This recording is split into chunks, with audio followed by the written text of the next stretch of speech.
Alors, bienvenue à Ampi. L'histoire d'Ampi, elle est exceptionnelle pour deux raisons. Non seulement pour son opulence, qui était connue dans toute l'Asie, et surtout aussi une fin assez dramatique. Elle a été conquise, puis en partie détruite, donc elle a eu une fin, une chute assez rapide. Les premières constructions démarrent en l'an 200-300, ça va durer plus ou moins 1000 ans jusqu'en 1500. La chute d'Ampi, c'est en 1565, avec des envahisseurs qui vont venir du nord, ils vont s'attaquer à l'Empire hindou et ils vont donc prendre la ville d'Ampi et détruire une partie. Comme vous verrez aussi, le palais du roi, il a été rasé, il a été détruit. L'histoire, Ampi, c'était la capitale de l'Empire hindou. En 1350, ça va devenir la principale ville de tout l'Empire. Ampi, elle est réputée pour être la ville la plus riche du monde. Elle abrite 500 000 personnes. C'est à Ampi que s'échangeaient l'or, les pierres précieuses, l'argent, le bronze, la soie, la porcelaine, les encens, les épices. À la même époque en Europe, en 1350, c'était la peste. La peste qui décime 50% de la population, 20 millions de morts en Europe dû à cette maladie. À la même époque ici, vous avez l'or et les pierres précieuses qui coulent à flot, l'âge sombre de l'histoire européenne. Et puis ici, c'est l'opulence, c'est la ville la plus puissante du monde, la ville la plus riche du monde. Vous avez des banquets, des marchands qui viennent du monde entier, 500 000 personnes qui habitent ici, qui échangent, qui font de la musique, qui dansent. Qui commercent, qui négocient, qui troquent des choses, de l'or, des pierres précieuses, de la soie. Voilà, ça c'est pour vous situer un petit peu dans l'histoire. Ok, ici je me trouve dans le palais du roi, des rois, tous les rois qui se sont succédés ici. La seule chose super intéressante qu'il y a dans ce palais, c'est la pyramide derrière. Ici je suis sur le sommet de la pyramide. Bon, il y a beaucoup de monde, hein. Comme on peut voir ici, le palais du roi, il a été rasé. Il reste quelques structures. C'est pas le monument le mieux conservé d'Ampi. Je dirais même que c'est le moins bien conservé d'Ampi. Il y a 2-3 choses intéressantes. Et c'est tout. Donc je vais aller vous montrer maintenant les bains du roi qui sont vraiment bien conservés et qui sont impressionnants. Voilà, il y a toute l'équipe, comme toujours en Inde. Namaste. Namaste. Everything okay? Okay, okay. Yes. You want selfie? Ah, okay, sir. Là, je dois faire un selfie avec tout le monde. Ils veulent tous faire un selfie avec moi. Ah, Ok?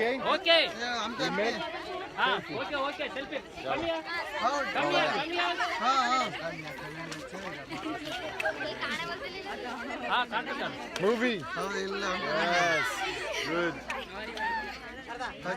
Thank you, thank you. Okay, thank you. Ok, ici je me trouve dans les bains du palais du roi. Ça, c'est le monument le mieux conservé de tout le palais. C'est magnifique, super piscine. Regardez un peu le nombre de marches, d'escaliers. Bon, le mec il venait pas tout seul ici avec sa femme, hein. Je pense qu'il en avait plusieurs. On a parlé les palais du roi, les temples, les habitations des gens, etc. Donc il y avait aussi une armée, il y avait une garnison, etc. Et ça, ce sont des étables à éléphants.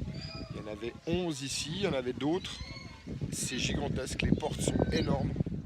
Alors au niveau de l'architecture, Ampi, c'est pas du même style que Ellora ou Ajanta, les fameuses grottes que je vous ai montrées, avec des monastères qui sont taillés dans les rochers. On va ensuite dégager au fur et à mesure des constructions, des piliers, des statues.